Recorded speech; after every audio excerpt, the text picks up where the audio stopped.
ખ્યાતિ હોસ્પિટલની તપાસ કરતા અમદાવાદ ક્રાઇમ બ્રાન્ચને વધુ એક મોટું કૌભાંડ મળ્યું છે, જેમાં ક્રાઇમ બ્રાન્ચે પ્રધાનમંત્રી જન આરોગ્ય કલ્યાણ યોજનાના નામે જે ચૂનો ચોપડવાનો ધંધો ખ્યાતિ હોસ્પિટલમાં ચાલતો હતો, માત્ર 10 મિનિટમાં 1500 રૂપિયા આપો અને ખ્યાતિ હોસ્પિટલમાંથી PMJY કાર્ડ લઈ જાઓ, તે પ્રકારના કૌભાંડનો પર્દાફાશ કર્યો છે. કેવી રીતે આ આખી ટોળકી કામ કરતી હતી, શું સમગ્ર મામલો છે, આ બાબતે વિગતે વાત કરી આ વિડીયોમાં. નમસ્કાર દર્શક મિત્રો, સ્કાયનેટ મીડિયામાં આપનું સ્વાગત છે. હું છું ફૈઝાન.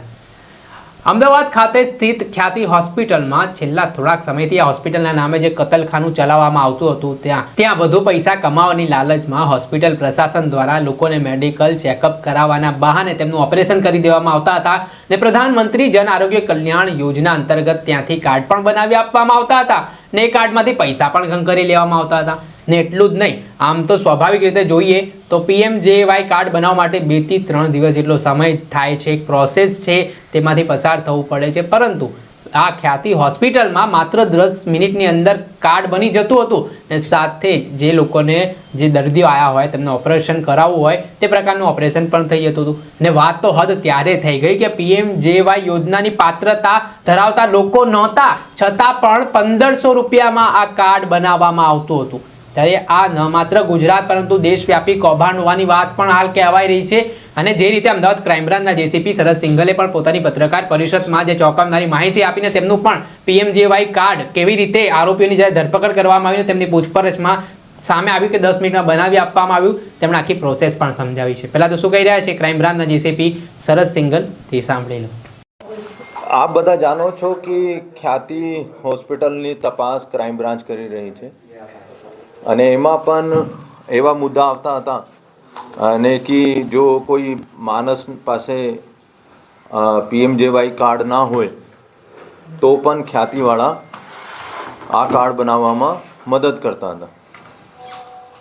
તો ખ્યાતિ હોસ્પિટલમાં એક મેહુલ પટેલ કરીને છે, જો ખ્યાતિ હોસ્પિટલનો PMJY પોર્ટલનો કામ કરે છે.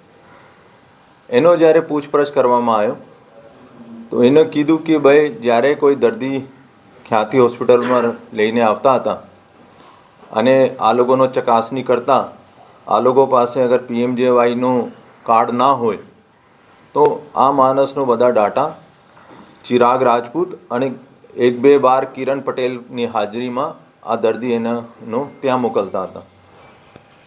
ચિરાગ રાજપૂતનો જ્યારે આ બાબતમાં પૂછપરછ કરવામાં આવ્યો ત્યારે એને કીધું કે આ નિમેશ કરીને છોકરો છે અને આ છોકરાનો સંપર્ક કરતા 1500 રૂપિયામાં એક કાર્ડ બનાવી આપતા હતા અને કાર્ડ બનાવવામાં ફક્ત 15 મિનિટ લેતા હતા. જ્યારે નિમેશનો પૂછવામાં આવ્યો કે તમે કેવી રીતે આ કાર્ડ બનાવતા હતા ત્યારે એને કીધું કે આ પોતે એથિકલ હેકર છે અને આ જો વેબસાઇટ છે beneficiary.nha.gov.in એનો ટેકનિકલ રીતે પોર્ટલમાં જો ખામી રહી જાય છે એનો યુઝ કરીને આ કાર્ડ બનાવતો હતો. મને પણ વિશ્વાસ ના આવ્યો કે ખરેખર આ લોકો કાર્ડ બનાવી શકે કે નહીં. તો આપ જોઈ શકો છો મારા કાર્ડ પણ આ લોકોએ 15 મિનિટમાં બનાવીને મને આપી દીધું. મારો કાર્ડ 5 મિનિટમાં 15 મિનિટમાં એને બનાવીને આપ્યું. હવે હું બતાવવા માંગુ છું તાકે આપ લોકોને વધારે ખબર પડે કે PMJYમાં કોણ એલિજિબલ છે. PMJY પ્રધાનમંત્રી જન આરોગ્ય યોજનામાં जो NFSA यानी कि नेशनल फूड सिक्योरिटी एक्टમાં બેનિફિશરી છે. આ લોકોનો ડાટાબેઝ છે. જ્યારે કોઈને PMJY કાર્ડ જોતા હોય તો આ બેનિફિશરી વેબસાઇટ પર જાય અને એમાં આપણા આધાર કાર્ડ મૂકે અને એમાં 80% જેટલા મેચિંગ થઈ જાય, યાની કે નામ, ડેટ ઓફ બર્થ અને જેન્ડર. આ 3 ક્રાઇટેરિયામાં સપોઝ કરો એનો ફાધરનું નામ કંઈ એકાદી લીટી આગળ પાછળ હોય, ફાધરનું નામ ના હોય તો મિસમેચ થાય. અગર મેચ થઈ જાય 80% તો આટો પ્રૂફ થઈ જતા હતા. અગર આટો પ્રૂફ ના થાય તો L1 યાની કે લેયર 1 પર વેરિફિકેશનમાં જ આવતા હતા. અને લેયર 1નો જો કોન્ટ્રાક્ટ મળ્યા છે આ એન્સર કોમ્યુનિકેશનનો મળ્યા છે. એના પાસે ડિજિટલ મેન્ટેનન્સ ગુજરાતનો અને લેયર 1 વેરિફિકેશનનો પણ એનો કોન્ટ્રાક્ટ છે.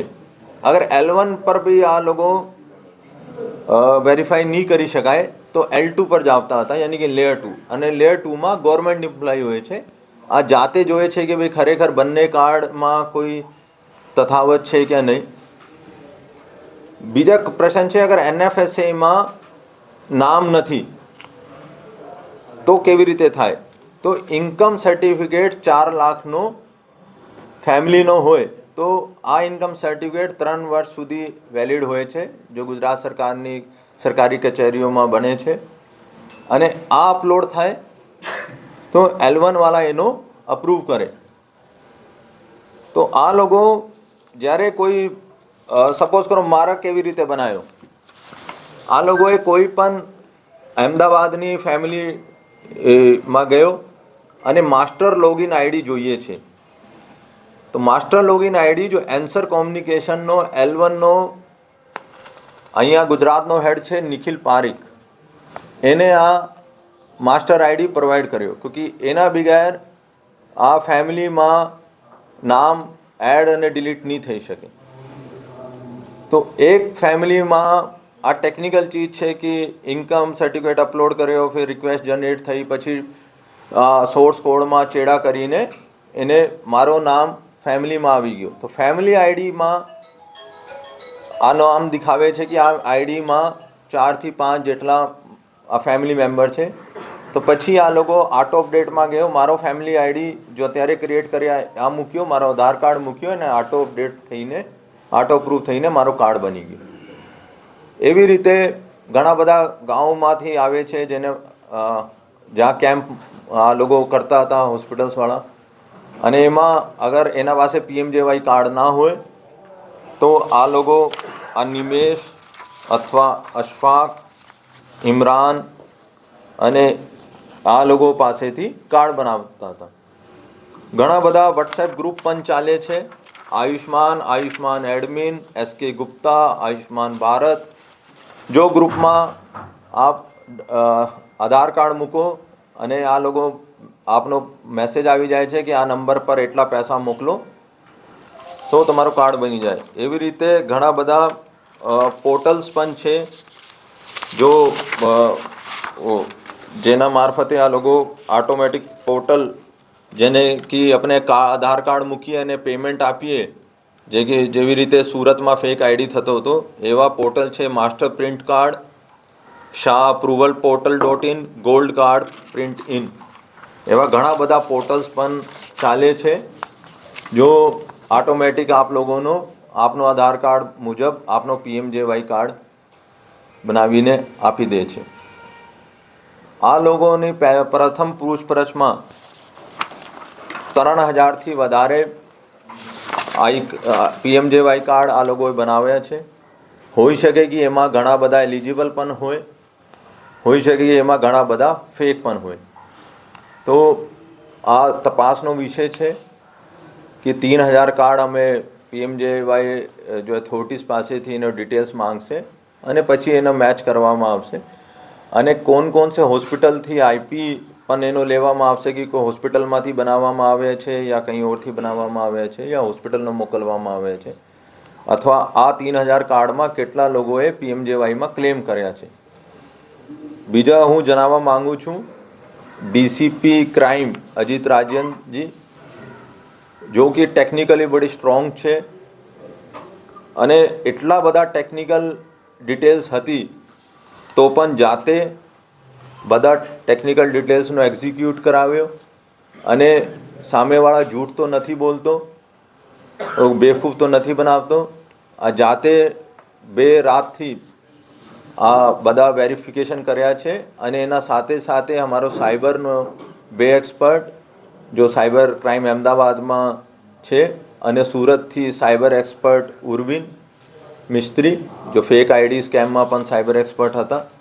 અને અમારી 3 ક્રાઇમ બ્રાન્ચની ટીમ, પીઆઈ સાલુંકે, એનો માણસો, પીઆઈ આલ અને પીઆઈ ભરત પટેલ, ડીબી પટેલ અને એસીપી ભરત પટેલ, તમામે બધાનું સુરતથી પકડવામાં સફળતા મેળવી છે. ભાવનગરથી આરોપીઓને પકડ્યા છે.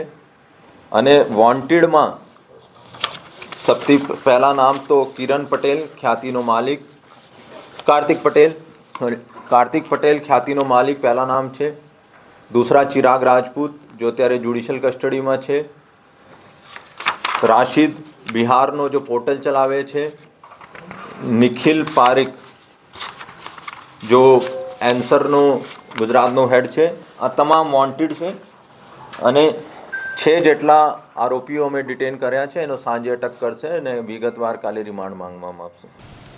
આ હતા અમદાવાદ ક્રાઇમ બ્રાન્ચના જેસીપી શરદ સિંઘલ. તેમણે આ સમગ્ર મામલે 6 આરોપીઓની અટકાયત કરી હોવાની વાત કહેવાઈ રહી છે. ને જે આવી રીતે આખું જે નેક્સસ છે, કૌભાંડ છે, તે ચલાવવામાં આવતું હતું ને આમાં જે સંલિપ્ત લોકો છે તેમની પર ધરપકડ કરીને પૂછપરછ કરવામાં આવી રહી છે. અને કેવી રીતે તેઓ આખી સરકારી જે પ્રક્રિયા છે, સિસ્ટમ છે, તેનો દુરુપયોગ કરીને પ્રધાનમંત્રી જન આરોગ્ય કલ્યાણ કાર્ડના નામે ધીકતો ધંધો ચલાવતા હતા, ચૂનો ચોપડવાનું કામ કરતા હતા, તેની હકીકત પણ હવે ગુજરાત સમક્ષ સામે આવી રહી છે. દર્શક મિત્રો, સ્કાયનેટ મીડિયાને આપ લાઈક કરી લો, સબસ્ક્રાઇબ કરી લો અને શેર કરવાનું ભૂલતા નહીં.